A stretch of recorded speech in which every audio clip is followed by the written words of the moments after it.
అధ్యాయం 8వ వాక్య భాగాన్ని పరిశుద్ధ గ్రంథమైన బైబిల్లో నుంచి ఈరోజు మన వాక్య ధ్యానాంశంగా చదువుకుందాం. యూదా పత్రిక 1వ అధ్యాయం 8వ వాక్య భాగాన్ని చదువుదాం. అటువలనే వీరును కలలు కనుచు శరీరాన్ని అపవిత్రపరచుకుంటూ ప్రభుత్వాన్ని నిరాకరించుచు మహాత్ములను దూషించుచు ఉన్నారు. పరిశుద్ధ గ్రంథంలో యూదా పత్రిక 1వ అధ్యాయం 8వ వాక్య భాగాన్ని మనం చూస్తే లేఖనం ఈ విధంగా రాయబడి ఉన్నది. దేవుని వాక్యాలు చాలా ఉన్నతమైనవి. ఇక్కడ ఈ 1వ అధ్యాయం 8వ వచనంలో 4 ప్రాముఖ్యమైన మాటలు యూదా తెలియజేస్తూ ఉన్నాడు సంఘానికి. అందులో ఒక్క మాట ఈ ఉదయకాలం నేను మీకు తెలియచేయడానికి ఇష్టపడుతూ ఉన్నాను. అటువలనే వీరును కలలు కనుచు తమ శరీరాన్ని అపవిత్రపరుచుకుంటున్నారు అన్నాడు. సో ఈరోజు ప్రత్యేకంగా కలలు కనుట లేదా కలలు కనేవారు గురించి కొన్ని విలువైన మాటలు దేవుని వాక్యపు వెలుగులో మీకు తెలియచేయటానికి ఇష్టపడుతూ ఉన్నాను. నిజంగా చాలామందికి కలలు వస్తూ ఉంటాయి. ఆ కలలు రకరకాల కలలు ఉంటాయి. కొన్ని కలలు విచిత్రంగా వాళ్ళు చెప్తూ ఉన్నప్పుడు చాలా విచిత్రం అనిపిస్తూ ఉంటుంది. మీలో చాలామంది కూడా కలలు కనేవాళ్ళు ఉంటారు. అయితే ఇక్కడ దైవ వాక్యం ఏమని చెప్తుందంటే, అటువలనే వీరును కలల కంటూ తమ శరీరాన్ని అపవిత్రపరుచుకున్నారు అని మాట్లాడుతున్నాడు యోధ. అంటే కొన్ని కళలు మంచి కళలు ఉన్నాయి, కొన్ని చెడ్డ కళలు కూడా ఉన్నాయి. రకరకాల కళలు ప్రజలు కంటూ ఉంటారు. సాధారణంగా మనం ఏమంటామంటే కళ వేరు, కళ వేరు. ఎట్లాగ బ్రదర్ అనంటే కొన్ని కళలు ఉంటాయి. కళ అంటే ఆర్ట్ అంటాం కదా, బొమ్మలు గీయటం. భలే వీళ్ళు కళాకారుడండి, చక్కగా బొమ్మలు గీస్తూ ఉంటారండి. మనిషిని ఎట్లా ఉన్నాడో చూసి సేమ్ యాస్టీస్ పేపర్ మీద కానీ పుస్తకం మీద కానీ గోడ మీద కానీ అలా సేమ్ యాస్టీస్ దించేస్తే వీళ్ళు మంచి కళాకారులండి, ఆర్టిస్టులండి అని పిలుస్తుంటారు. ఆ కళ వేరు. బొమ్మలు గీసేవాళ్ళు, బొమ్మలు చెక్కేవాళ్ళు, ఆ కళలు వేరు.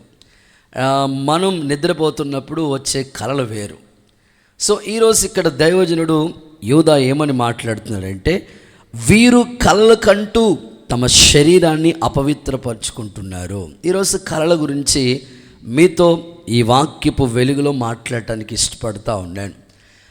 ఆత్మీయులైన మీరు, కళలకి దర్శనాలకి చాలా తేడా ఉంది.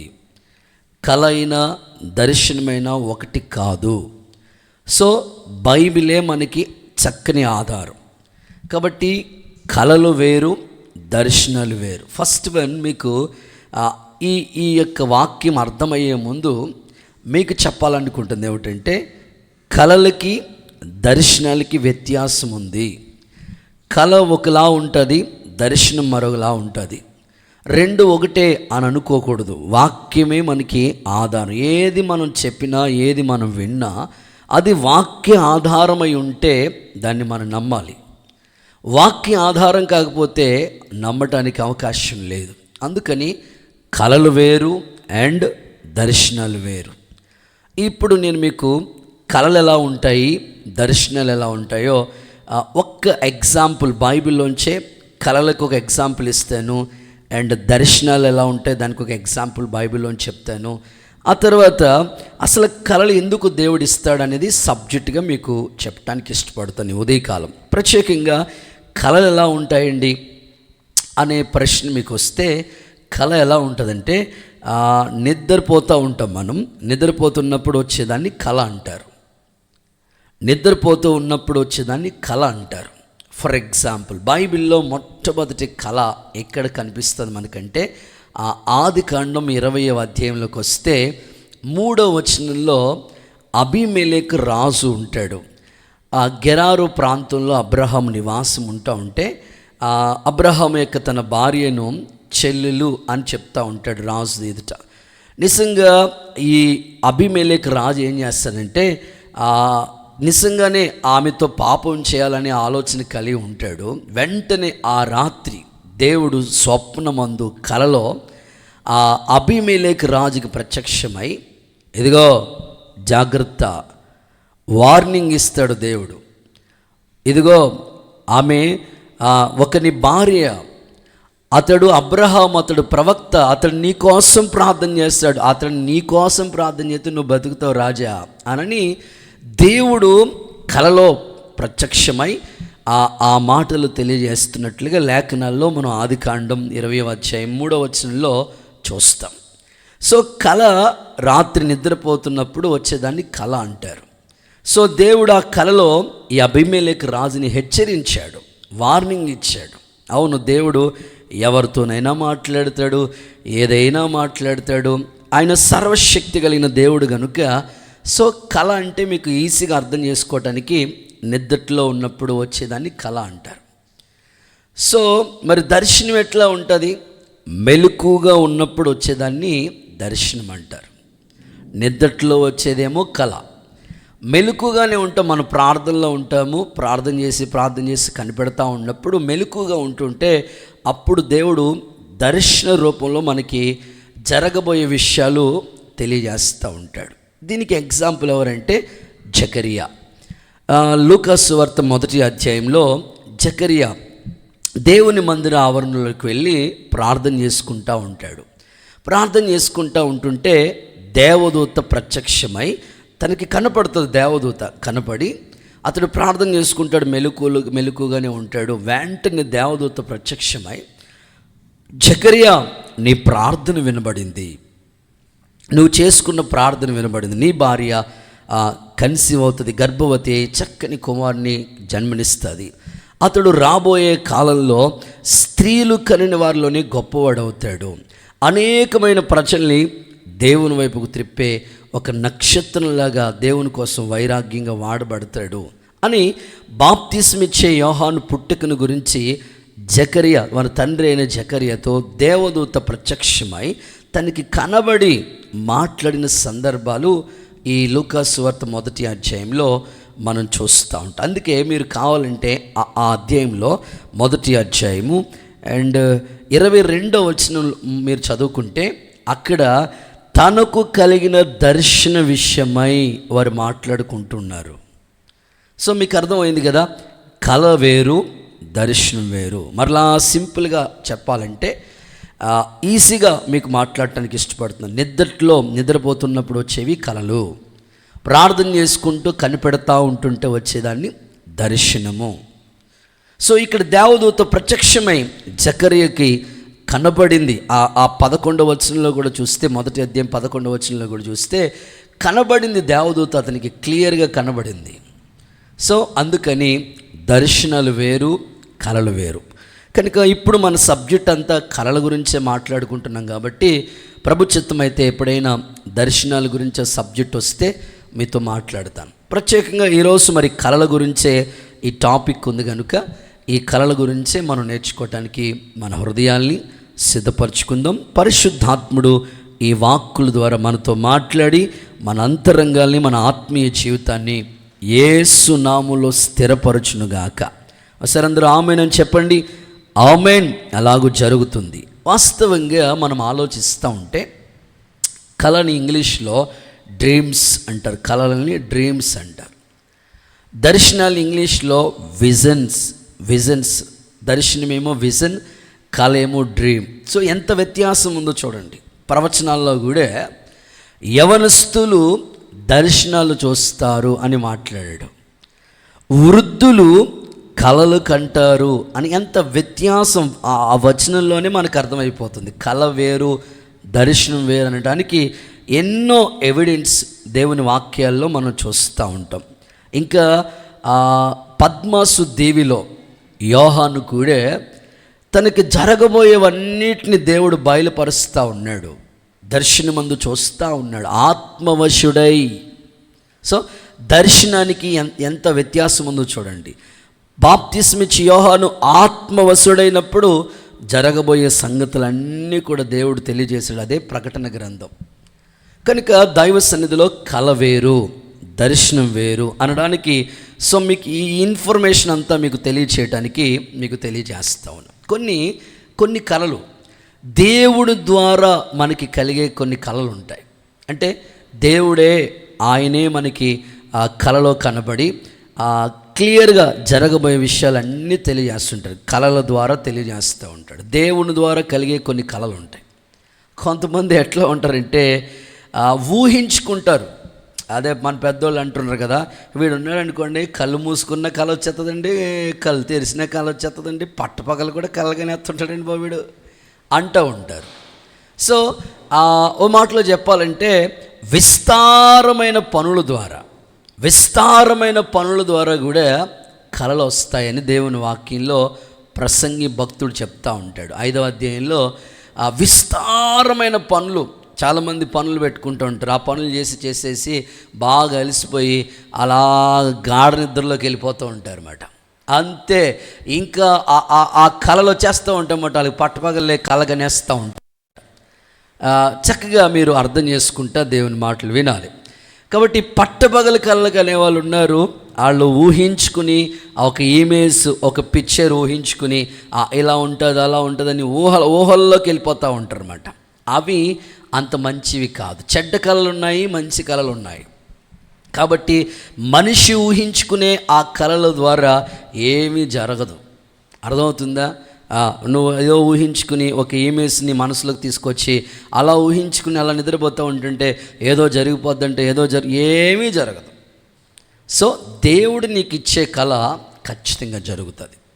కొన్ని కళల గురించి జనరల్గా మాట్లాడుకుందాం. మీకు అర్థం అవడానికి మీకు చెప్తాను. అసలు ఈ కళల గురించి ఎందుకు వాళ్ళు కళలకంటూ అపవిత్రపరచబడుతున్నారు అనడానికి మీకు ఒక చిన్న సందర్భం చెప్తాను. ఇప్పుడు డ్రైవింగ్ వచ్చు, నాకు డ్రైవింగ్ చేసుకోవటం వచ్చు. నేను కార్ డ్రైవ్ చేసుకుంటాను, వెళ్తాను, బైక్ డ్రైవ్ చేస్తూ ఉంటాను.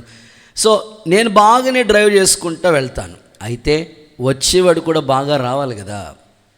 వాడు ఎట్లా పడితే అట్లా డ్రైవ్ చేసుకుంటూ వస్తే అప్పుడే ప్రమాదాలు జరుగుతూ ఉంటాయి.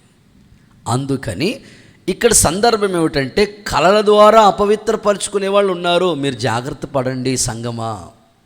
కొంతమందికి పిచ్చి కళ్ళు వస్తూ ఉంటాయి, పీడకళ్ళు వస్తూ ఉంటాయి. సో రకరకాలుగా వాళ్ళ శరీరం అంతా అపవిత్రపరిచేసుకుంటూ ఉంటారు. అలాగ మీరు ఉండొద్దు అనడానికి ఈ సబ్జెక్టు యోధ గుర్తు చేస్తున్నాడు మనకి. ఫర్ ఎగ్జాంపుల్ మీకు అర్థం అవ్వడానికి కొన్ని మాటలు చెప్తాను. మేము బైబిల్ ట్రైనింగ్ చేస్తూ ఉన్నప్పుడు ఏసన్న గారు వాళ్ళ చెల్లెలు మేరక్క అని పిలుస్తూ ఉంటాము. మేరక్క గారు మాకు ఒక క్లాస్ చెప్తూ వచ్చారన్నమాట. ఒక సబ్జెక్ట్ మీద సేవకులు ఎలా ఉండాలి అనే కొన్ని సందర్భాలు ఆమె అనుభవాలు చెప్పడానికి, ఆ క్లాసెస్ చెప్పడానికి ఒక క్లాస్ తీసుకున్నారు. ఆమె ఎలా ఉన్నారు వీళ్ళు, అసలు ఎట్లా చెప్తున్నారు, వీళ్ళు ఎలా ట్రైనింగ్ అవుతున్నారు చూద్దామని ఆమె వచ్చి అన్న లేనప్పుడు ఒక క్లాస్ తీసుకుని ఆమె చెప్తా వచ్చారు. చెప్తా ఉన్నప్పుడు ఆమె సబ్జెక్ట్ చెప్తూ ఒక మాట చెప్పింది. ఏమన్నదంటే పవిత్రమైన జీవితాన్ని గురించి ఆమె మాట్లాడుతూ సియోను ప్రతిష్ఠిత మన శరీరాన్ని దేవునికి ఆ బలిగా అర్పణగా అప్పగించుకోవాలి, ఒక వైరాగ్యంగా మనం పరిచర్య చేయాలని చెప్తూ, అరే పిల్లలు మీరు ఎట్లా ఉండాలి తెలుసా, కలలో కూడా, హలో వింటున్నారా, కలలో కూడా మీ శరీరం అపవిత్రపరచకూడదు అని మాట్లాడుతూ ఆమె చెప్పిన మాటలు ఏమిటంటే ఇలా చెప్పారు. ఒరే కలలో కూడా సినిమా చూసినట్టు మీకు కళ రాకూడదురా. మీరు మామూలుగానే సినిమాలు చూడరు, ఒకేలా కళలో కూడా సినిమా చూసినట్టు, సినిమాకి వెళ్ళినట్లు కళ రాకూడదు. మీరు అంత పవిత్రత మీరు కాపాడుకోవాలి. మీ శరీరాలను అపవిత్రపరచుకోకూడదు. మీరు ఎంత పరిశుద్ధంగా ఉంటారో మీ సేవ అంత మహిమకరంగా ఉంటుంది. అంతే కదా.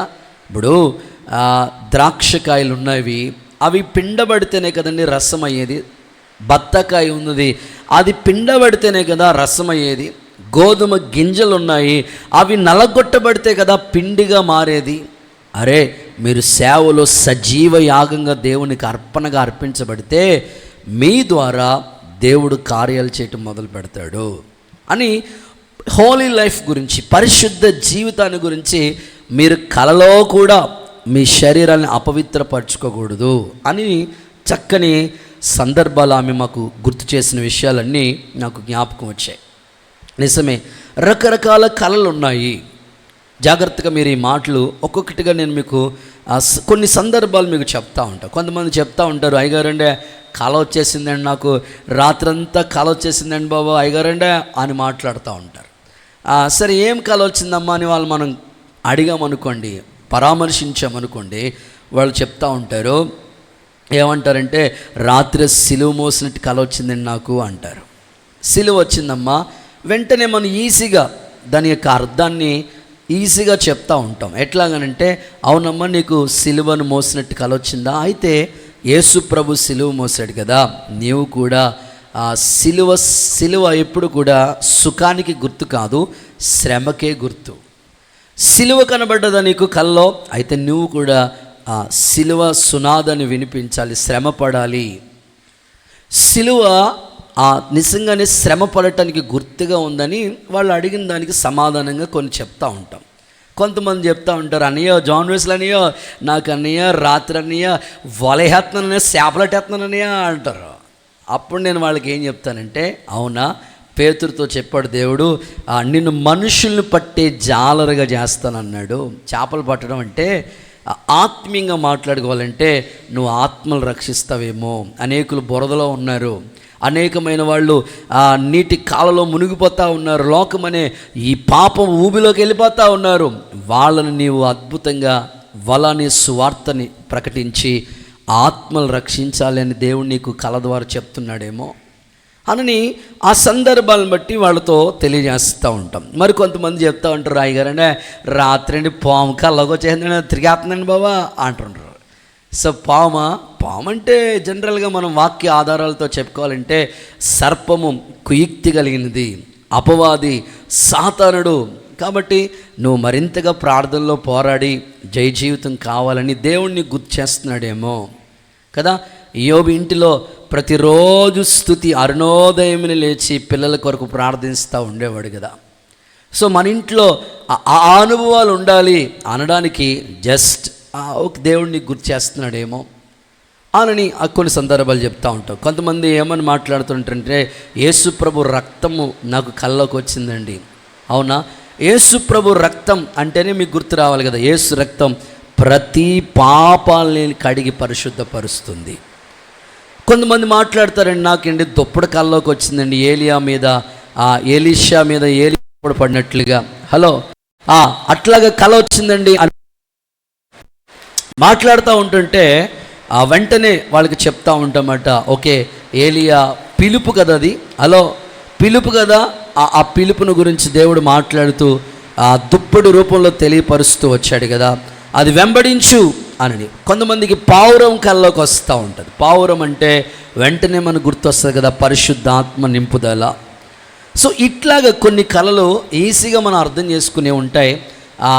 అవి దైవికమైన సంబంధమైనవి కొన్ని ఉంటాయి, కొన్ని అపవిత్రంగా మనుషులు ఇమేజ్ చేసుకుని ఊహించుకుంటా అలాగే ఏది ఊహించుకుంటా పడుకుంటారో అదే కళ్ళలోకి వచ్చేస్తూ ఉంటుంది. సో అది అంత మంచిది కాదు, అపవిత్రమైపోతుంది మీ శరీరం. కాబట్టి పవిత్రమైన కళలు ఉన్నాయి, అపవిత్రమైన కళలు ఉన్నాయి. అసలు కళలు ఎందుకు దేవుడు అనుమతిస్తాడు, అసలు కళలు ఎందుకు అని ఆలోచిస్తే ఈరోజు ఒక 4 ప్రాముఖ్యమైన విషయాలు మీతో పంచుకోవడానికి ఇష్టపడుతున్నాను. అసలు ఈ కళలు ఎందుకు దేవుడు మనకి అనుమతిస్తున్నాడు, కళలు ఎందుకు కలుగుతాయి అని అంటే లేఖనాల్లోంచి కొన్ని మాటలు మీకు చెప్పడానికి ఇష్టపడుతున్నాను. నెంబర్ 1, మొదటి మాట, ఆదికాండ గ్రంథం 37వ అధ్యాయం 5 నుండి 9 వచనాల వరకు మీరు తర్వాత చదువుకోండి. ఆదికాండ గ్రంథం 37వ అధ్యాయం 5 నుండి 9 వచనాలు.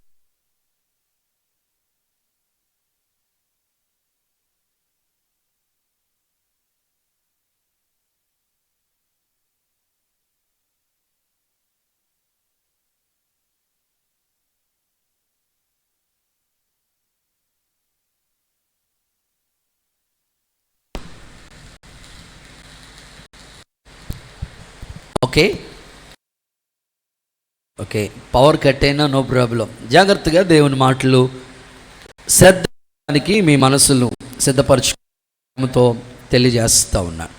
ఓకే, లేఖనం యొక్క సారాంశాన్ని మనం చూస్తే కళలు ఎందుకు దేవుడు అసలు కళలు ఎందుకు అనుమతిస్తాడు, కళల ద్వారా మనం ఏం నేర్చుకుంటాము అని అంటే ఒక 4 సంగతులు మీకు జ్ఞాపకం చేయడానికి ఇష్టపడుతున్నాను. ఓకే, నెంబర్ 1 ఆదికాండ గ్రంథం 37వ అధ్యాయం 5 నుండి 9 వచనాలు మనం చూస్తే ఇక్కడ యోసేపుకు ఒక కళ వచ్చింది. చదవండి అక్క. ఒక యోసేపు ఒక కలగని తన సహోదరులతో అది తన సహోదరులకి తెలియచెప్పాడు. వారు అతని మీద మరి పగపట్టి. చూడండి, ఈ సందర్భాలు మనం చూస్తే యోసేపుకు ఒక కళ వచ్చింది. నేను ఇచ్చిన మీకు రెఫరెన్స్లో ఆ కళ యొక్క సారాంశాన్ని, గుడ్ రెఫరెన్స్ కూడా ఇస్తున్నా బాబు, వందనాలు. యోసేపు ఒక కలగనెను తన కళ తన సహోదరులకి తెలియచెప్పాడు. Okay, enough. సందర్భాలు మీకు చెప్తాను, ఆ కళ యొక్క సారాంశాన్ని మీకు చెప్తున్నాను. ఆ కళ ఎలా ఉందంటే బ్రదర్స్ వినాలి, ఆ కళ యొక్క సారాంశం ఎలా ఉందంటే వాళ్ళ అన్నలకు చెప్తున్నాడు, అరే బాబు మనం అందరం చేలో పని చేస్తూ ఉన్నాము, ఆ పనులు మూట కడతా ఉన్నాము. ఇప్పుడు చేలో చాలామంది వరి పంటలు చేస్తూ ఉంటారు కదా, ఆ కోసిన పనులు ఏం చేస్తారంటే ఇట్లాగ మోపులుగా కడతా ఉంటారు. సో ఈయన ఏం చెప్తున్నాడంటే ఇంకొక కలగన్నాను, మనమందరం చేలో పని చేస్తున్నాము. వినాలి, ఆ కళలో ఎలా ఉన్నాయంటే ఈ పనులన్నీ కూడా మూట కడతా ఉంటున్నాం, ఒక్కొక్క పను మూట కడుతున్నాం. ఒక్క పన నిలబడి ఉంది, ఆ మిగిలిన పనులన్నీ కూడా వీటికి సాగిలిపడి నమస్కారం చేస్తున్నాయి. వెంటనే వాళ్ళ అన్నలకి కోపం వచ్చేసింది. ఏందిరా అసలే మీ నాన్న వస్త్రాన్ని, విచిత్రమైన వస్త్రం నీకు కుట్టించాడని ఆ డ్రెస్ విషయంలోనే ఆల్రెడీ వాళ్ళు పగ పెట్టుకున్నారు వీడి మీద. మళ్ళీ ఇప్పుడు వాళ్ళ దగ్గరికి కళ చెప్తా ఉండండి, ఇంకా పగ ఎక్కువ వచ్చేసింది. రెండో కళ కూడా చెప్తూ ఉన్నాడు. రెండో కళ ఏం చెప్తాడంటే, ఇదిగో సూర్యుడు ఉన్నాడు, చంద్రుడు ఉన్నాడు, నక్షత్రాలు ఉన్నాయి, అన్నీ నాకు సాగిలపడి నమస్కారం చేయాలి. వాళ్ళ నాన్న కోపం వచ్చేసింది. ఏంట్రా అమ్మా నాన్న అన్ని వాళ్ళు అందరూ కలిసి నీకు నమస్కారం చేస్తామా, ఎల్లు అన్నట్లుగా మాట్లాడుతూ వచ్చారు. సో కళ ద్వారా ఏం చెప్పాలనుకున్నాడు దేవుడు తెలుసా? మొదటి మాట, దేవుని యొక్క ప్రణాళిక లేదా భవిష్యత్తులో జరగబోయేది దేవుడు కళ ద్వారా తెలియజేస్తూ ఉంటాడు. నెంబర్ 1 మీరు నోట్ చేసుకోవాలి, భవిష్యత్తులో జరగబోయేది కళ ద్వారా దేవుడు తెలియజేశాడు. భవిష్యత్తులో జరగబోయేది దేవుని ప్రణాళిక. ఇక్కడ యోసేపుకి భవిష్యత్తులో ఏం జరగబోతుందో, తన భవిష్యత్తు ఎలా ఉంటుందో, తన ఫ్యూచర్ ఎలా ఉంటుందో దేవుడు ముందుగానే కళ తెలియజేశాడు. కళ ద్వారా మాట్లాడాడు. ఏమని మాట్లాడాడంటే, ఇదిగో ఈ పనులు అట్లాగా ఒక పని నిలబడిందో మిగిలిన పనులను సాగిలపడి నమస్కారం చేస్తున్నాయో సేమ్ అలాగే నీ భవిష్యత్తు ఉంటుంది. నీ అన్నలు నీ దగ్గరికి వస్తారు, నీ కాళ్ళ దగ్గరికి వస్తారు, నీకు నమస్కారం చేస్తారు. దేవుడు ఇచ్చిన ఆ కళ తల్లిదండ్రులు కూడా సో తనకి సాగిలిపడిన సందర్భాలు. సో ఇవన్నీ కళలు ముందుగానే 17వ సంవత్సరంలోనే దేవుడు అతనికి కళలన్నీ తెలియజేస్తూ వచ్చాడు. ఆ కళ నెరవేరటానికి 30వ సంవత్సరం ఆయన సింహాసనం మీద కూర్చున్నాడు. ఇంచుమించు 17 సంవత్సరాలు నుండి 30 సంవత్సరాలు అంటే ఇంచుమించు 13 సంవత్సరాలు పట్టింది తన కళ నెరవేరటానికి. మీ జీవితంలో కూడా దేవుడు కొన్ని కళలు అనుమతిస్తాడు. మీకు జరగబోయేది, మీ ఇంట్లో జరగబోయేది అండ్ మీ భవిష్యత్తులో జరిగే కార్యాలన్నీ కూడా దేవుడు కళల ద్వారా, మంచి ప్రార్థన పరులుగా మీరుంటే, దైవ ఆసక్తి కలిగిన యోసేపు లాంటి పరిశుద్ధ జీవితాలు మీకుంటే ఖచ్చితంగా కళల ద్వారా దేవుడు మీతో మాట్లాడుతూ ఉంటాడు. సో ఆ కళ యొక్క సారాంశం ఏంటి, ఎందుకు ఈ కళ అనంటే వాక్యం చెప్పగానే చెప్తా ఉంది. ఆ కళ యొక్క భావం లేదా ఆ కళ యొక్క సారాంశం ఏంటి అనంటే ప్రభు చెప్తా ఉన్నాడు. ఏమని మాట్లాడుతున్నాడు ప్రభు అనంటే, ఇదిగో భవిష్యత్తులో జరగబోయేది దేవుని యొక్క ప్రణాళిక అంతా కూడా దేవుడు కళ రూపంలో తెలియజేస్తూ వచ్చాడు. మీకు ఇంకా బాగా అర్థం కావాలంటే ఒక్క మాటలో మీకు సందర్భం అన్నీ కూడా మీకు జ్ఞాపకం చేస్తాను. ఏమిటంటే యోసేపుకి కళ ఎలాగా దేవుడు ఇచ్చాడో అది ఎలా నెరవేరింది అని అంటే, ఆ సింహాసనం మీద కూర్చుంటాడు. నిజంగానే తన యొక్క అన్నలందరూ కూడా ఆహారం కరువు వచ్చినప్పుడు యోసేపు దగ్గరికి కదండి వచ్చారు. వాళ్ళు అనేకుల్ని పోషించే స్థితిలోనే కదండి యోసేపుని దేవుడు ఉంచాడు. కాబట్టి కళ యొక్క సారాంశం అంత గొప్పది. సో భవిష్యత్తులో జరగబోయేది ముందుగానే దేవుడు నీకు తెలియజేస్తూ ఉంటాడు. సో ఇంకా మీకు అర్థమయ్యే కోణంలో చెప్పాలంటే, యోసేపు మరి చెరసాల్లో ఉన్నప్పుడు పానదాయకుల అధిపతి అండ్ భక్ష్యకారుల అధిపతి అని ఇద్దరు ఉన్నారు. వాళ్ళు ఇద్దరు ఈ 2 కళ్ళ కన్నారు. సో వచ్చి ఇప్పుడు యోసేపుతో చెప్తా ఉన్నారు. యోసేపు ఆ కళ్ళకి భావం చెప్పాడు కదా. ఏమన్నాడు? ఇదిగో 3 రోజుల్లో, అక్కడ సందర్భం మనం చూస్తే పానదాయకుల అధిపతికి వచ్చిన కళ ఏంటి? ఒక ద్రాక్షవల్లి ఉంది, 3 తీగలు కనబడ్డాయి.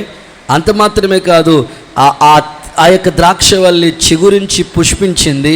ఆ తర్వాత ఫరో యొక్క ఆ గిన్నె తన చేతిలో ఉన్నట్లుగా, ఆ ఫరో దగ్గర గిన్నె అందించినట్లుగా లేఖనాల్లో కళ చూస్తాం. వెంటనే యోసేపుకి చెప్తే ఆ కళ భావం ఇదే. ఏంటో తెలుసా?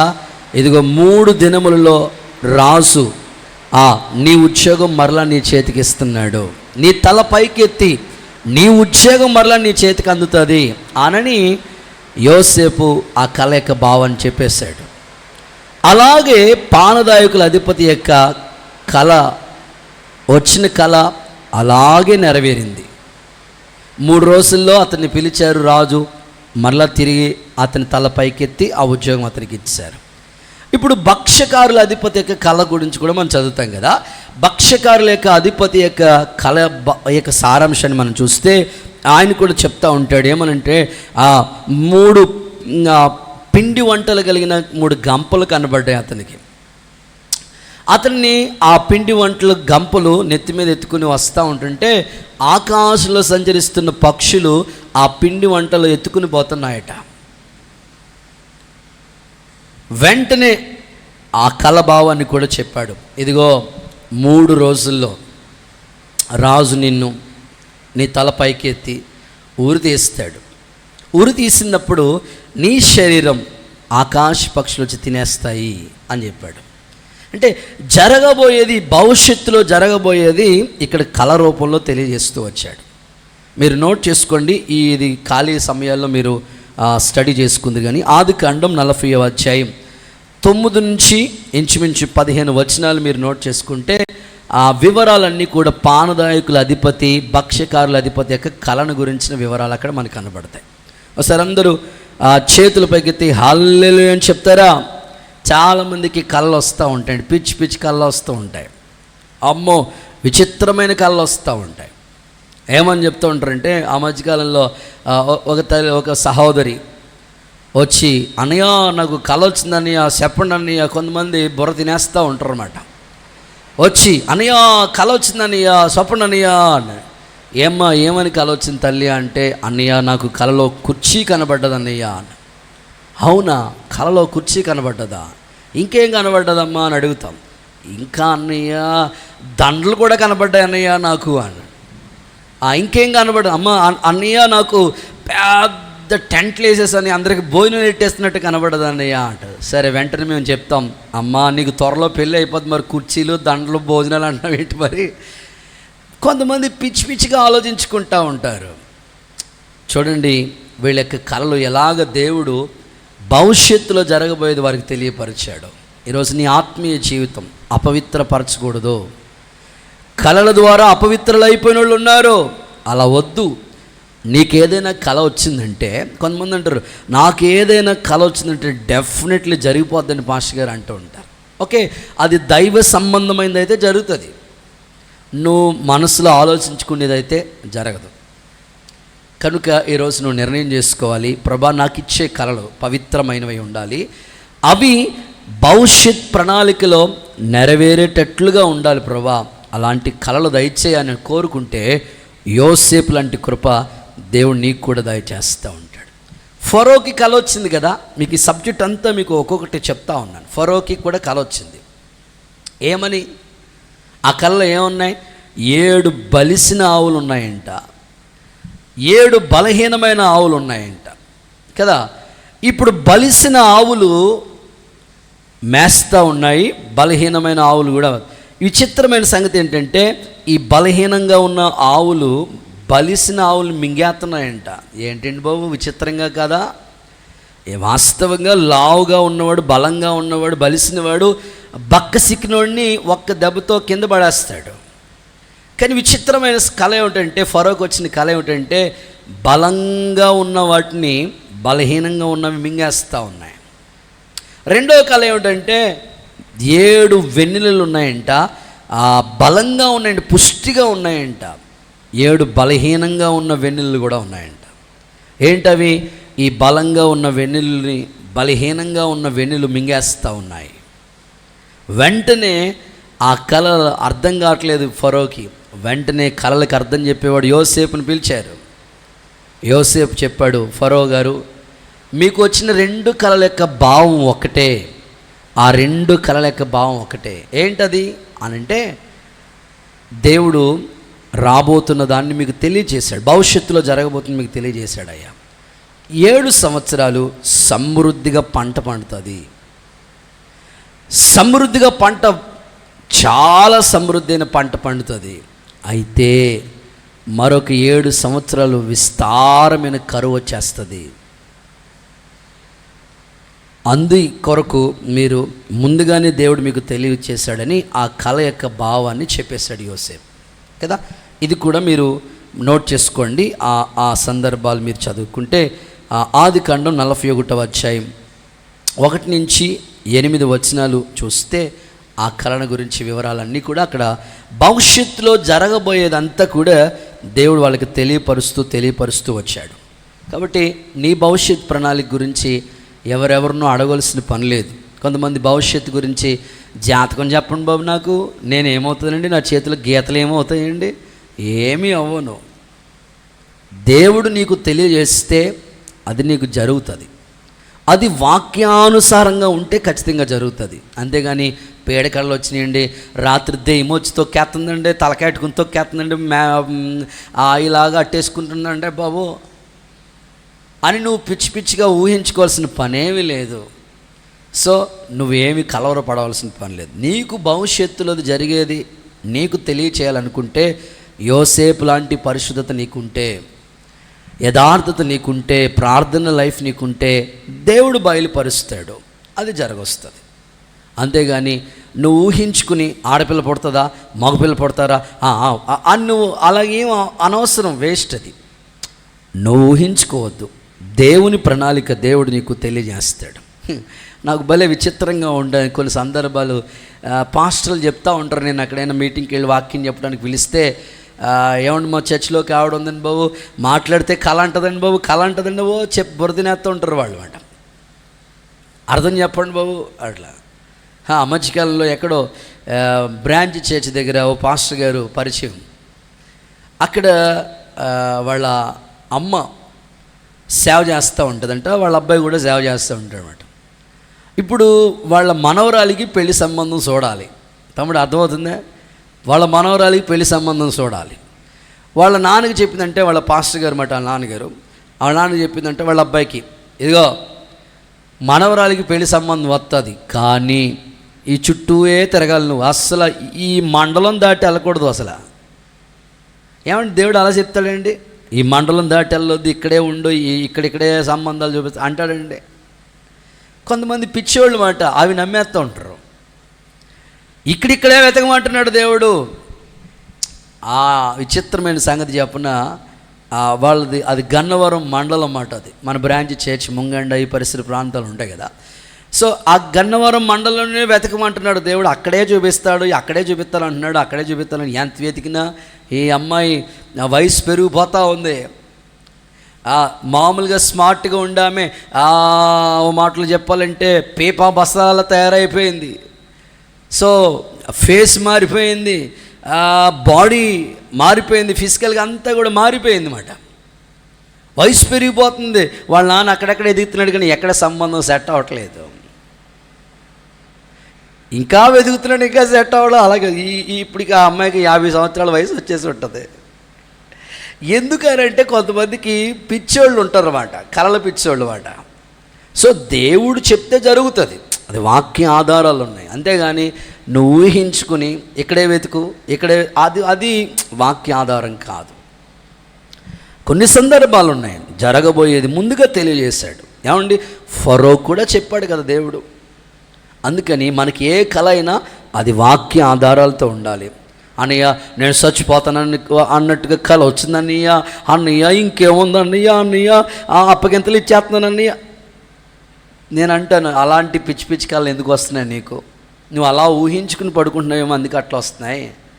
దైవికమైన కళలు వస్తాయి నీకు. నీకు ఒక మంచి భవిష్యత్తు ఇస్తాడు. ఏమంటే గుంట్లో ఉన్నవాడిని దేవుడు సింహాసనం మీద కూర్చోబెట్టాడు కదా, నీకెందుకు ఇవ్వడు భవిష్యత్తు? అందుకని నువ్వు అనవసరంగా ఊహించుకోవద్దు. భవిష్యత్తులో దేవుని ప్రణాళిక తెలియచేయటం కొరకే నీకు కళలు వస్తాయి. ఇంకా ఇందులో మీకు అర్థమయ్యేటట్లుగా చెప్పాలంటే, యోసేపు ఓల్డ్ టెస్ట్మెంట్లో యోసేపు గురించి మనం నేర్చుకున్నాం. న్యూ టెస్ట్మెంట్లో కూడా యోసేపు ఉన్నాడు. యోసేపు అనే పేరు కలిగిన వాళ్ళు బైబిల్లో చాలామంది కనిపిస్తారు. ఇక్కడ మరియా యోసేపుల గురించి మాట్లాడతా. ఇప్పుడు గాబ్రియల్ దూత వచ్చి చెప్పింది, దయాప్రాప్తురాల మరియా నీకు శుభం కలుగుతుంది, నీ గర్భమున రక్షకుడు పుడతాడని చెప్పింది. వాళ్ళకి ప్రధానమే జరిగింది, యోసేపుకి ప్రధానమే జరిగింది. ఇంకా వారిద్దరికి వివాహం జరగలేదు, వారిద్దరు ఏకము కాకమునిపే. సో ఇప్పుడు పరిశుద్ధాత్మ ద్వారా గర్భవతి కుమారుని కంటారని దేవుని యొక్క దూత చెప్తే, యోసేపు ఏం చేస్తున్నాడు తెలుసండి? యోసేపు ఏమనుకున్నాడు తెలుసా? యోసేపు రహస్యంగా ఆమెను విడిచిపెట్టేసేయాలి అనుకుంటున్నాడు. అసలు ఈ అవమానం నేను తట్టుకోలేను, రహస్యంగా ఈమెకి ఎవరికి చెప్పబెట్టకుండా నేను విడిచేసి వెళ్ళిపోవాలనుకుంటున్నాడు. వెంటనే ఆ రాత్రి స్వప్నమందు దేవుడు మాట్లాడుతున్నాడు, జోసెఫ్ ఆమె గర్భము ధరించింది పరిశుద్ధాత్మ వలన, ఆమె యొక్క కుమారుని కంటది, ఆయన రక్షకుడు, తన ప్రజల పాపము నుండి విడిపించే రక్షకుడు ఆయన. సో ఆ ప్రణాళిక అంతా కూడా యోసేపుకి దేవుడు తెలియజేస్తూ వచ్చాడు కదా. కాబట్టి ఇది ఫస్ట్ పాయింట్లో మీరు అర్థం చేసుకోవాల్సింది ఏంటంటే, భవిష్యత్తులో జరిగే ప్రణాళిక గురించి దేవుడు కళలు మనకి ద్వారా తెలియజేస్తాడు. ఓకే, సెకండ్ వన్, రెండో మాటలోకి వెళ్ళిపోదాం. సెకండ్ వన్ లేఖనాల్లో మనం చూస్తే రాజుల మొదటి పుస్తకం 3వ అధ్యాయం 5వ వాక్యాన్ని చూద్దాం. రాజుల మొదటి పుస్తకం 3వ అధ్యాయం 5వ వచనాన్ని చూద్దాం. గిబియోనులో యెహోవా రాత్రివేళ స్వప్నమందు సొలొమోనుకి ప్రత్యక్షమై, నేను నీకు దేన్ని ఇచ్చుట నీకు ఇష్టమో దాన్ని అడుగు దేవుడు అతనితో సెలవీయగా.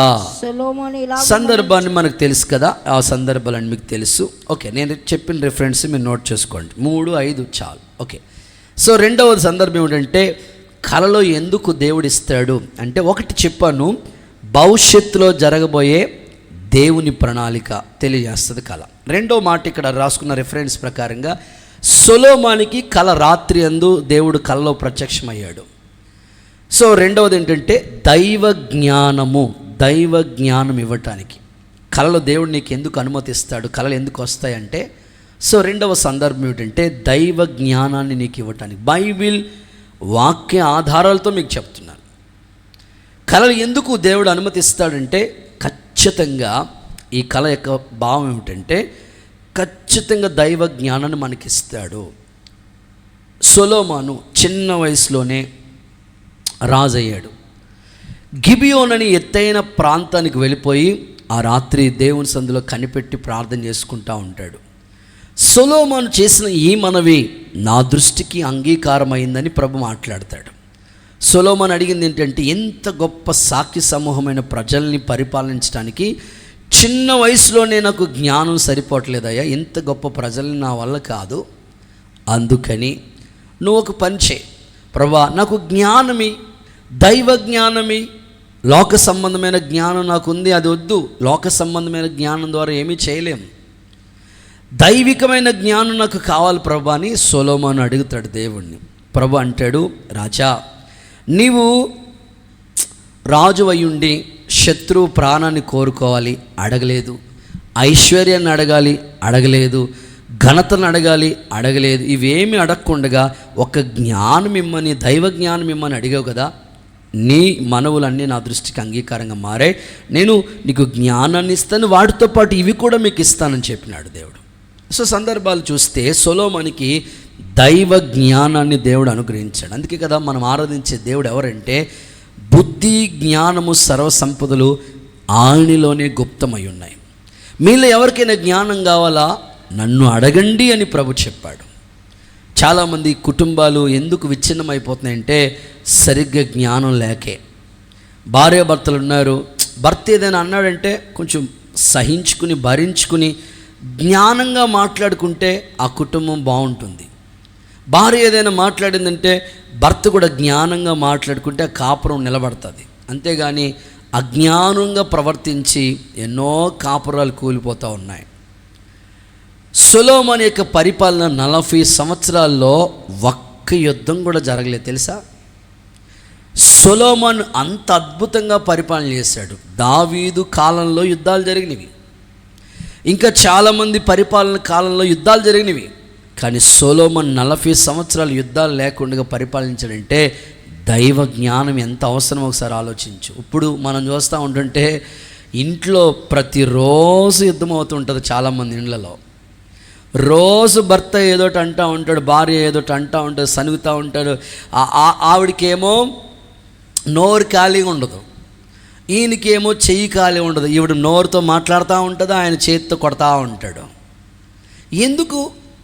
వాళ్ళ పిల్లలేమో ఎంత ఇబ్బంది పడుతూ ఉంటారో. రోజు మా ఇంట్లో ఇలాగే ఉంటుంది అన్నయ్య, మా ఇంట్లో ఉండాలనిపించట్లేదు అన్నయ్య, ఇట్లాగా చాలామంది పిల్లలు అంటూ ఉంటారు. ఈరోజు మీరు ఆలోచించండి, మీ కుటుంబాల్లో దైవ జ్ఞానం ఉందా? కళల యొక్క సారాంశం, కళలు ఎందుకు దేవుడు అనుమతిస్తున్నాడంటే దైవ జ్ఞానాన్ని నీకు ప్రసాదించడానికి.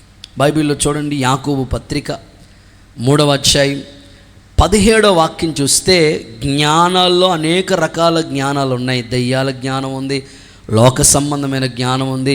ఈ జ్ఞానం వల్ల ఉపయోగం లేదు. మనకు రావాల్సిన అద్భుతమైన జ్ఞానం ఏంటంటే దైవిక సంబంధమైన జ్ఞానం. చదవండి, యాకోబు పత్రిక 3వ అధ్యాయం 17వ వాక్యం చూస్తే, ఆ పైనుండి వచ్చు జ్ఞానం మొట్టమొదట పవిత్రమైనది, తర్వాత సమాధానకరమైనది, మృదువైనది, సులభంగా లోబడేది, కనికరంతోనూ మంచి ఫలముతో నిండుకున్నది. సో పైనుండి వచ్చే జ్ఞానం, సందర్భం చాలు, పైనుండి వచ్చే జ్ఞానం. సో దేవుని బిడ్డలకి లోక సంబంధమైన జ్ఞానం చాలా ఉంది. కొంతమందిని అలా మనం కదపాలే కానీ, వాళ్ళతో ఇలా టచ్ చేసి మాట్లాడాలే కానీ, ఇక వాళ్ళకి లోక వార్తలు అన్నీ చెప్పేస్తుంటారు. ప్రపంచంలో ఏం జరుగుతుందో ఏంటో, ఆ పక్కింటోళ్ళ చరిత్ర, ఇంటోళ్ళు ఎదురింటోళ్ళ చరిత్ర అన్నీ చెప్తూ ఉంటారు వాళ్ళు. కానీ బైబిల్లో మనం ఏమైనా అడిగామనుకోండి, నాకు తెలియదు అన్నయ్య. భక్తి గురించి మనం ఏమైనా అడిగామనుకోండి, మాకు తెలియదు అన్నయ్య అంటారు. సో నీకు కావాల్సింది దైవ సంబంధమైన జ్ఞానం, నీ కుటుంబాన్ని కట్టుకోవాల్సిన జ్ఞానం. సో బైబిల్లో భక్తుల చరిత్ర మనకి ఆధారాలుగా ఉన్నాయి. మన ఆత్మీయ జీవితాలు చక్కగా దేవునికరంగా ఉండడానికి పరిశుద్ధాత్ముడు మన మీద కృప చూపాలని ఒక అన్నగా, ఒక దైవజనుడిగా నేను కోరుకుంటున్నాను. యేసు నామములో అట్టి కృప మనకు అనుగ్రహించబడును గాక. ఓకే, జ్ఞానం లేకపోతేనే చాలా కుటుంబాలు పాడైపోతూ ఉన్నాయి. పొద్దున్న వెళ్తాడు మనిషి, యజమాని పనిలోకి వెళ్తాడు, వెళ్ళిన తర్వాత సాయంకాలానికి వస్తా చికెనో, మటనో, ఫిషో, ఫ్రాన్సో ఏదోటి, ఇంట్లో పిల్లలు ఉన్నారు, భార్య ఉంది, కుటుంబం ఉందని ఏదోటి తీసుకుని వస్తారు. తీసుకొచ్చిన తర్వాత భార్యకి ఇస్తాడు. పాపం ఆవిడ చేపలు తీసుకొస్తే వాటిని అన్ని క్లీన్ చేసి రుద్ది ముక్కలు ముక్కలుగా చేసి ఉప్పు కారం మసాలా అన్నీ రెడీ చేసి చక్కగా వండుతుంది. ఈ లోపల ఫ్రెష్ అయ్యి స్నానం చేసి వద్దామని వెళ్తాడు, రెడీ అవుతాడు, కూర్చుందామని కరెక్ట్గా ఆ భోజనం టేబుల్ దగ్గర కూర్చుంటాడు. ఈ లోపల భార్య వచ్చి వడ్డిస్తుంది. తిందాం అన్నప్పటికీ అప్పుడే ఆ భార్యకి 1987, మనం ఇంకా అప్పటికి పుట్టుండం, 1987, అప్పుడు ఎప్పుడో జరిగిన విషయం గుర్తొస్తుంది. అంతే, ఆ వచ్చిన అన్నం తిందాం అనుకున్న ఆ దాక లేకపోతే ఆ ప్లేటు, ఆ కూరలు అలాగ రెక్కలు వచ్చి ఎగిరిపోతూ ఉంటాయి. ఎరా బాబు అంటే జ్ఞానం లేక. సో దేవుడు నీకు కళలు ఎందుకు ఇస్తున్నాడు అనుమతి అంటే కళల ద్వారా నీకు దైవ జ్ఞానాన్ని ప్రసాదించాలి. సో బైబిల్లో సొలొమోనుకి అలాగే దేవుడు జ్ఞానం ఇచ్చాడు. చక్కగా తన కుటుంబంలో తన రాజ్యంలో యుద్ధాలు జరగకుండా కాపాడుకోవడానికి దేవుడు కృపనిచ్చాడు. ఓకే, మూడో మాటలకు వస్తున్నాను. థర్డ్ వన్, దేవుడు ఎందుకు ఈ యొక్క కళలు అనుమతిస్తాడు? కళలు ఎందుకు అనంటే ఆదికాండ గ్రంథంలోకి వెళ్దాం. 28వ అధ్యాయంలోకి వెళితే 12 నుంచి 15 వరకు, ఆదికాండం 28, 12 నుంచి 15 వరకు చదువుకుంటే అక్కడ యాకోబు కళ గురించి మనం చూస్తాం. మీకు బైబిల్లో చూడగలిగితే ఆ సందర్భాలు చదువుతారు. యాకోబు ఆదికాండం 28:12. అప్పుడు అతడు ఒక కలగా నేను అందులో ఒక నిచ్చెన భూమి మీద నిలపబడి ఉన్నది, దాని కొన ఆకాశానికి అంటుకున్నది, దాని మీద దేవదూతలు ఎక్కుతున్నాయి, దిగుతా ఉన్నాయి. చాలు సందర్భాలు మనం చూస్తే ఇక్కడ 15 వరకు మీరు తర్వాత చదువుకోండి. నేను జస్ట్ యాకోబు కళ గురించి ఇక్కడ మాట్లాడుతున్నాను. సో కళలు ఎందుకు అంటే, ఇక్కడ యాకోబుకి తన ప్రయాణంలో అలసిపోయి అక్కడ ఒక రాయిని తలగడగా పెట్టుకుని పండుకున్నాడు. సో వెంటనే ఒక కళ వచ్చింది. ఆ కళలో దేవుడు ఒక అద్భుతమైన ఆలోచన తెలియజేస్తున్నాడు. మూడవదిగా కళలు ఎందుకు అనంటే వాగ్దానాలు స్థిరపరచటానికి.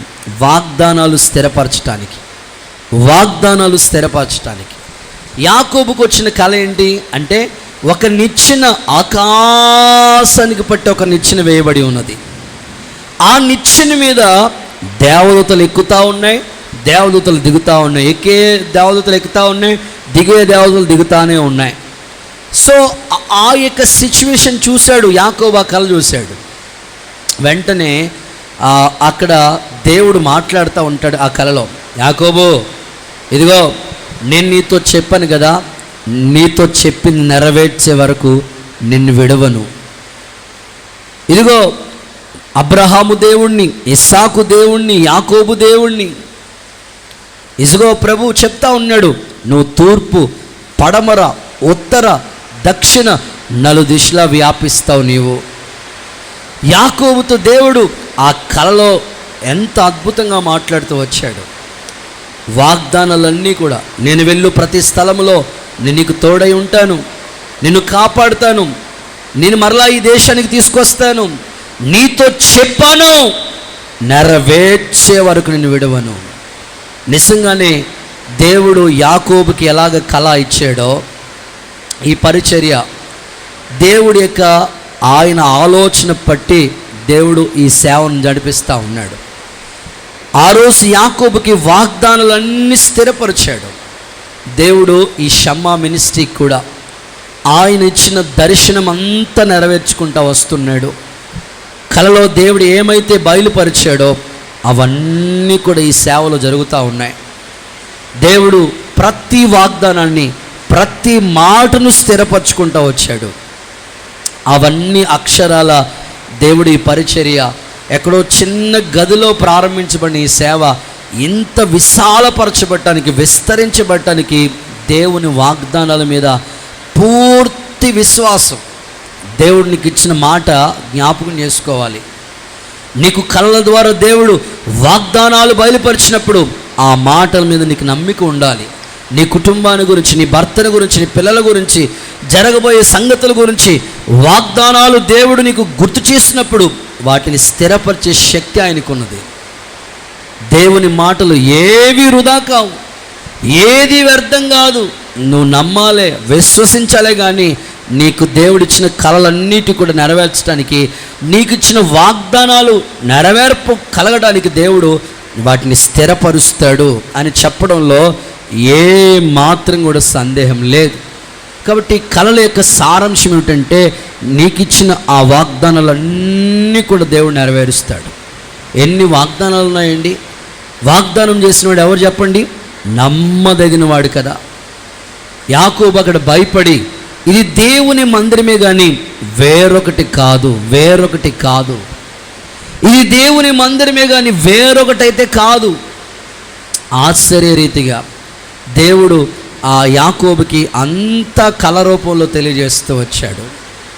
అందుకే యాకోబు ఇశ్రాయేలుగా మారిన తర్వాత తన గర్భంలోంచి 12 మంది బిడలు. సో వాళ్ళ యొక్క సంతతి ఆశీర్వదించినట్లుగా. సో ప్రతి మాట నెరవేర్చాడు దేవుడు. అందుకని దేవుడు నీకు ప్రతి వాగ్దానం నెరవేరుస్తాడు, కళల రూపంలో తెలియజేస్తూ ఉంటాడు.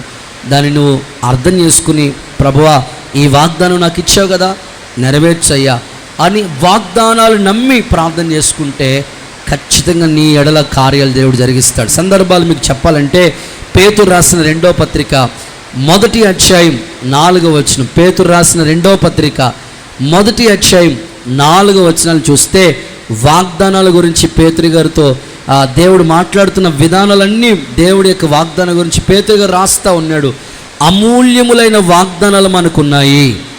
1 కాదు 2 కాదు, అమూల్యమైన వాగ్దానాలు మనకున్నాయి. ఆ వాగ్దానాలన్నీ కూడా మన జీవితంలో నెరవేర్చబడతాయి.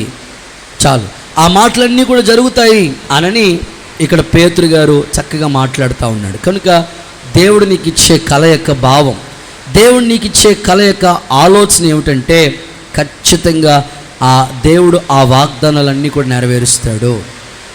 ఆ వాగ్దానాలన్నీ కూడా అమూల్యములైనవి. సో ప్రతి సంవత్సరం మనకు ఒక వాగ్దానం దేవుడు ఇస్తాడు.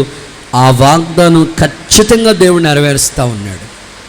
కనుక మీ జీవితాల్లో మనం 40 రోజులు ఉపవాస ప్రార్థన చేస్తాం. దేవుడు తప్పకుండా ఎన్నో ఆలోచనలు, ఎన్నో థాట్స్, ఎన్నో దైవికమైన ఆ ప్రణాళిక అంతా కూడా తెలియపరుస్తూ వచ్చాడు. సో సేవలో జరుగుతుంది. విశ్వాసులుగా మీ కుటుంబాల్లో కూడా ప్రభు చేసి నెరవేర్చే శక్తి, సామర్థ్యత ఆయనకున్నది. నువ్వు విశ్వసించు. కళల ద్వారా వాగ్దానాలు నెరవేర్చబడతాయి, స్థిరపరచబడతాయి. అది నువ్వు నమ్మితేనే నీ ఎడల కార్యం జరుగుతుంది. నేను మదనపల్లిలో 1 సంవత్సరం పాటు సేవా పరిచర్య సేవకుల దగ్గర గుంటూరు దగ్గర ఉన్నాను కొంతకాలం. ఆ తర్వాత మదనపల్లిలో ఉన్నాను. సేవలో అనుభవాలు, ఒక్కొక్క సేవకులు ఒక్కొక్క అనుభవాలు మాకు నేర్పిస్తూ వచ్చారు.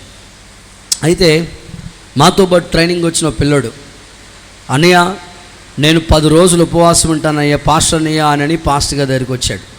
అయ్యగారు అన్నారు, అరే బాబు నువ్వు చూస్తే బక్కోళ్ళ ఉన్నావు, అసలు ఇలా గెంటితే పడిపోయేటట్టున్నావు, నువ్వు ఎందుకురా 10 రోజులు ఉపవాసం చేస్తే ఒక పూట చేయరా బాబు, లేకపోతే ఒక రోజు చేయి, లేకపోతే 3 రోజులు చేయి. 10 రోజులంటే బాడీలో స్టామినా ఉండాలి కదా, కొంచెం స్ట్రాంగ్గా ఉంటే బలంగా ఉంటే నేనే చేయమందును. ఉపవాసం అంటే నాకు ఇష్టమే, మరీ నువ్వు బొత్తిగా సన్నంగా ఉన్నావు, ఇలా గెంటితే పడిపోయేటట్టున్నావు, ఎందుకురా నీకు ఉపవాసాలు అని అంటే, లేదయ్య గారు అంటే నేను చెయ్యాలండి 10 రోజులు చేస్తానండి అన్నాడు.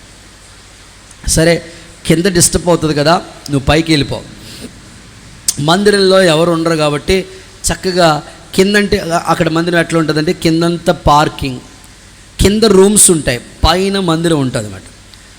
సరే అని అనుకుని చెప్పారు మాట సేవకులు, నువ్వు పైకి వెళ్ళిపోయి చక్కగా ప్రార్థన చేసుకో.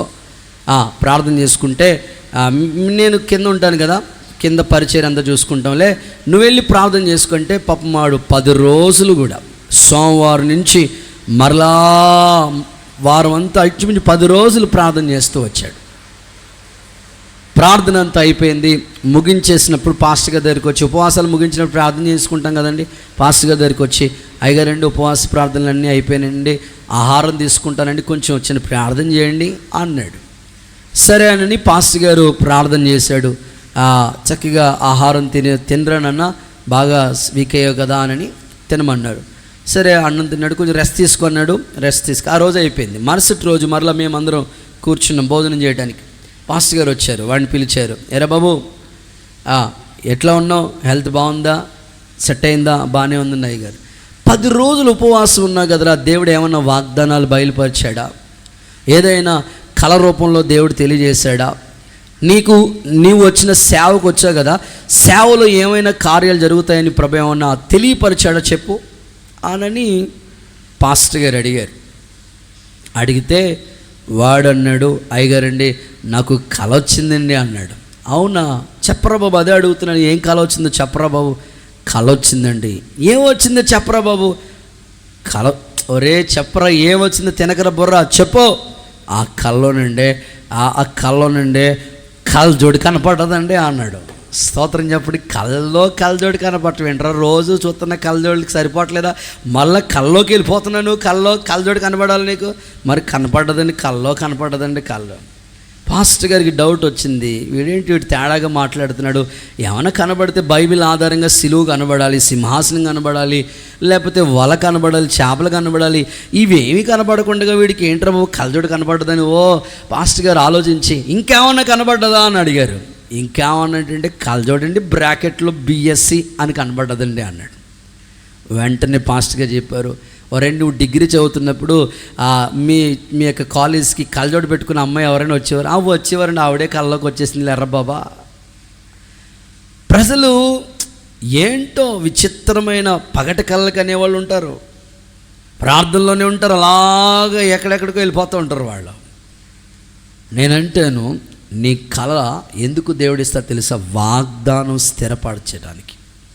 నీకు ఇచ్చిన వాగ్దానం నెరవేరాలి. అది వాగ్దానాలు చదివేసుకుని బైబిల్లో పెట్టేసుకుని అయిపోయింది గోడకు తగిలిచ్చేసుకోవడం అట్లా కాదు. వాగ్దానం నెరవేరాలంతే. యేసు నామములో యాకోబుకి ఇచ్చిన కళ యొక్క సారాంశం, వాగ్దానాలన్నీ దేవుడు నెరవేర్చుకుంటూ వచ్చాడు. అబ్రహాముకు చెప్పాడు కదా, ఇదిగో నీ సంతానం ఆకాశ నక్షత్రాల్లో ఉంటాయి, సముద్రపు ఇసుక రేణువుల వలె ఉంటుంది. అంతే కదా, అడుగు పెట్టడానికి స్థలం లేదు, వెళ్ళాడు. దేవుని వాగ్దానం నమ్మి నీవు ఆశీర్వదించే వాళ్ళు ఆశీర్వదించబడతారు అంతే. అలాగే అబ్రహాము జీవితంలో వాగ్దానాలన్నీ నెరవేరినాయి కదా. మీ ఎడల కూడా దేవుడు ఎన్ని ప్రామిసులు చేశాడు. ఆ మాటలు మర్చిపోతున్నారు మీరు? ప్రతి వాగ్దానాన్ని నమ్మాలి, ప్రార్థన చేసుకోవాలి. ఈ మాట నా ఎడల జరిగించు నాయనా అని కోరుకోవాలి. పరిశుద్ధాత్ముడు అలాంటి కార్యం మొదలుపెట్టునుగాక.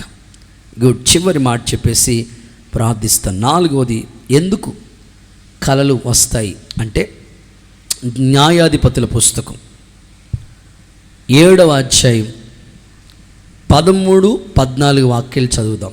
న్యాయాధిపతుల పుస్తకం 7వ అధ్యాయం 13-14 వాక్యాలు చదువుదాం. గిద్యోను వచ్చినప్పుడు ఒకడు తన కనిన కలను గిద్యోనికి తెలియజేస్తున్నాడు. ఎట్లనగా నేను ఒక కల కన్నాను.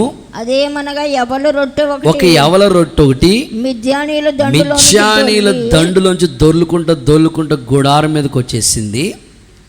ఆ గుడారం పడిపోయినని, ఆ గుడారం తలకిందులుగా పడిపోయింది. ఆ సందర్భాలన్నీ చెప్పాడు. ఓకే, నేను మీకు వివరిస్తాను, జాగ్రత్తగా వినండి. సో 4వది, దైవశక్తి నిరూపించటానికి కళలో దేవుడు నీకు ఎందుకు అనుమతిస్తాడంటే దేవుడు ఎంత శక్తిమంతుడో నిరూపించడం కొరకు. ఇక్కడ సందర్భం ఏమిటంటే ఒకప్పుడు గిద్యోను గానుగు చోటుకి వెళ్ళిపోయి గోధుమలు దొలగొట్టుకుంటా ఉన్నాడు. దేవుడు పిలిచినా రావట్లేదు సేవకి. అప్పుడు పరాక్రమం కలిగిన బలాఢ్యుడా రా, మిద్యానీల చేతిలో ఇజ్రాయిల్ ఉన్నారు, వాళ్ళు చేతిలో ఉన్న వాళ్ళని విడిపించాలి నువ్వు. వచ్చాడు. పిలుపుకు దేవుడు సూచన అడిగాడు. ఆ సూచన దేవుణ్ణి అడిగినట్టుగానే ఆ సూచన తెలియజేస్తూ వచ్చాడు. ఈ కళ్ళం మీద మంచు కురవాలి, గొర్రెపిచ్చి మీద కురవకూడదు, మరలా గొర్రెపిచ్చి మీద కురవాలి, కళ్ళ మీద కురవ. అలాగే జరిగింది. పిలుపు కన్ఫర్మ్ అయిపోయింది, అంతా బాగానే ఉంది. ఇప్పుడు గిద్యోను యుద్ధం చేయాలంటే బయలుదేరిన వాళ్ళు ఎంతమంది? 30,000 మంది రెడీ అయిపోయారు యుద్ధానికి. 30,000 మంది బయలుదేరారు, కానీ 30,000 మంది పర్ఫెక్ట్ కాదు. మన జీవితాల్లో కూడా అందరూ మందిరానికి వచ్చే వాళ్ళందరూ ఎత్తబడే గుంపులో ఉంటారు అనుకోవటం అమాయకత్వం. బయలుదేరిన వాళ్ళు 30,000 మంది. 30,000 మందిలో ఇంచుమించు 32,000 మంది కదా బయలుదేరారు. వాళ్ళకి అక్కడ ఇంచుమించు 32,000 మంది 32,000 మంది బయలుదేరారు. అందులో 10,000 మంది మాత్రమే ఉన్నారు, మిగిలిన వాళ్ళు అందరూ కూడా వెనక్కి వెళ్ళిపోయారు. గిద్యోను అనుకున్నాడు, ఈ 10,000 మందితో దేవుడు ఏమైనా యుద్ధం చేపిస్తాడేమో. గిద్యోన్, వీళ్ళు కూడా పర్ఫెక్ట్ కాదు, నువ్వు అనుకున్నట్లుగా వీళ్ళు కూడా ఏదో వాళ్ళ క్యాజువల్గా ఏం పర్ఫెక్ట్ ఏం కాదు.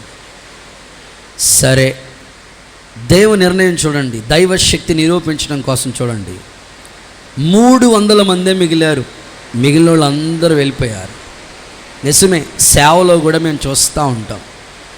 దేవుడు తన కార్యాలు ఎలాగ చేస్తూ ఉంటాడో, ఆయన శక్తి ఎలా నిరూపిస్తూ ఉంటాడో కొన్నిసార్లు మాకు అర్థం కాదు. ఎదురు చూడాలంతే, దేవుడు ఎవరి ద్వారా ఏం చేస్తాడో అర్థం కాదు. 300 మందితో యుద్ధం చేసిన సందర్భాలు చూడండి, ఎంత ఆశ్చర్యమో. ఇదిగో 300 మందిని 3 గుంపులు చేశాడు.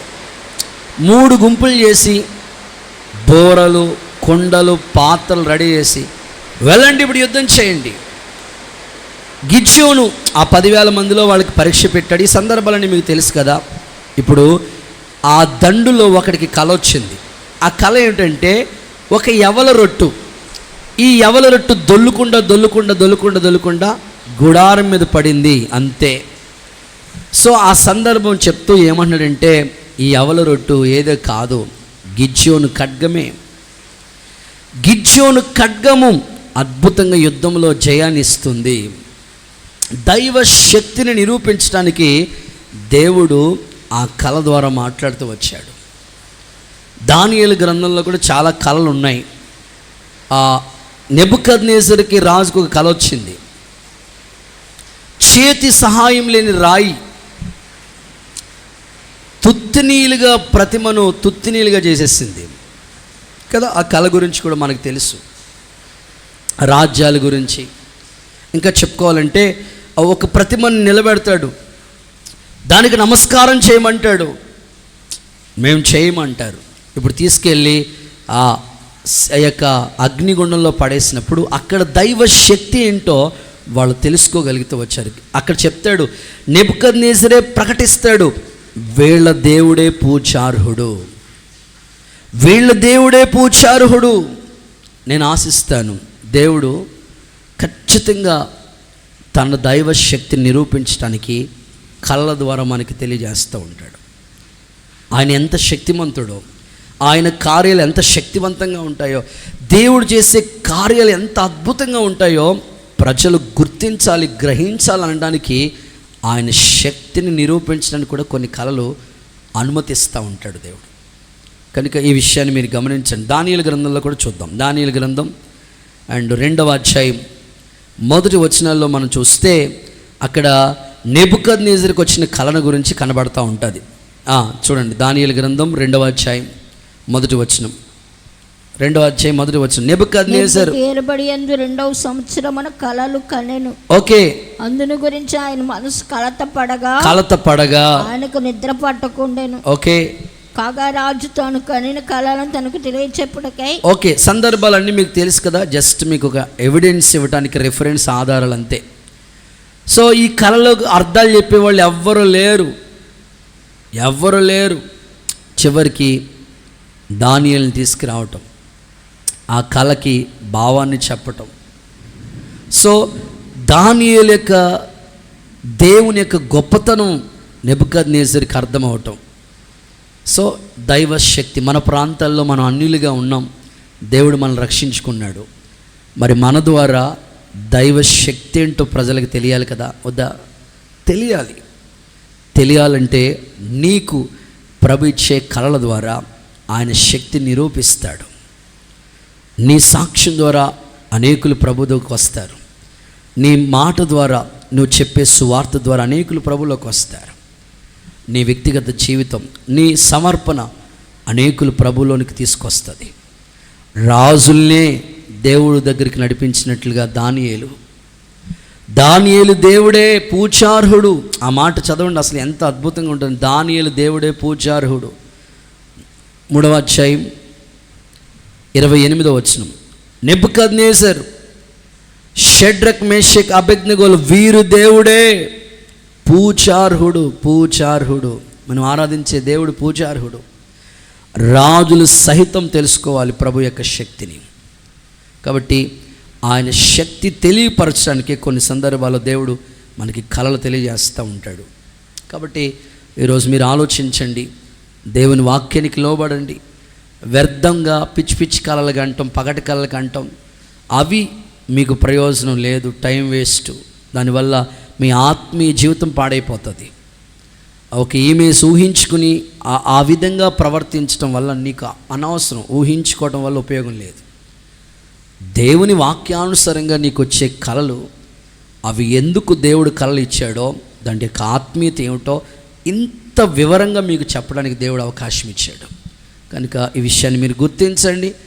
ఆత్మీయులు కళల విషయాల్లో ఇంత చక్కని అర్థాలు ఉన్నాయి. ఒక సందర్భం మీకు చెప్పి ప్రార్థన చేస్తాను. ఆ సందర్భం ఏమిటంటే, ఒక ఆయన ఈ కొండ దగ్గర పని చేస్తూ ఉంటాడు.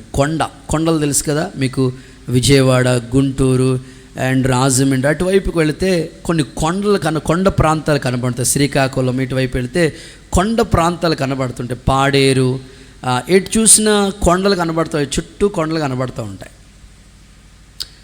విచిత్రమైన సంగతి చెప్తా. ఒక ఆయన కొండల దగ్గర పని చేస్తున్నాడు. అంటే ఈ కొండల్ని సుత్తి శాన తీసుకుని పగలగొట్టి ఆ పనిలో ఉంటాడు. రాడు పని మాట. ఆ కొండల దగ్గర రాడు పని చేస్తూ ఉంటాడు. ఆయనకి మధ్యాహ్నం ఇంటికి వచ్చేస్తాడు. ఒక్కొక్కసారి క్యారేజ్ పట్టుకెళ్తుంటాడు, అవ్వకపోతే ఇంటికి వచ్చి పడుకుంటాడు. మరలా ఒక గంట రెస్ట్ తీసుకుని మరలా వెళ్ళిపోతుంటాడు. వాళ్ళు దీని దగ్గరే. సరే కొండ దగ్గర పని చేయడానికని వెళ్ళాడు. వెళితే ఆ కొండ దగ్గర పని చేశాడు. మధ్యాహ్నం అంతా, పొద్దునంతా చేశాడు. మధ్యాహ్నం భోజనానికి ఇంటికి వచ్చాడు. అంతా కమ్మగా పెరుగన్నం తిన్నాడు. అన్నం తిని అట్లాగా తలవాల్చి నిద్రపోయాడు. నిద్రలో ఒక కళ వచ్చింది. కళ మాట. ఆ కళ ఎలా ఉందంటే, ఆయన అమెరికాలో ఇల్లు కట్టుకున్నట్టు వచ్చింది కళ. స్తోత్రం చెప్పండి ఒకసారి. అసలు ఇండియాలో సరిపోవట్లేదు మనోడికి. ఎక్కడికి వెళ్ళిపోయాడు కళలోకి? తమ్ముడా, శ్రావణుడా, ఎక్కడ? అమెరికాలో ఇల్లు కట్టుకున్నట్టు మాట. సరే, ఆ కళ అలా వచ్చింది. మనకి ఆంధ్రలోనే ఇల్లు సరిపోవట్లేదు, ఈస్ట్ గోదావరి లేదా కోనసీమ ఈ ప్రాంతాల్లోనే ఇల్లులు సరిపోవడం, అమెరికాలో ఇల్లు కట్టుకున్నట్టు వచ్చింది. మనోడు చేసుకునే పని ఏంటి? పోనీ ఆఫీసరా అంటే అనుకోవచ్చు. మనోడు చేసేదేమో రాడు పని చేసుకుంటాడు. ఇప్పుడు మనోడికి ఇల్లు ఎక్కడ కావాలంట?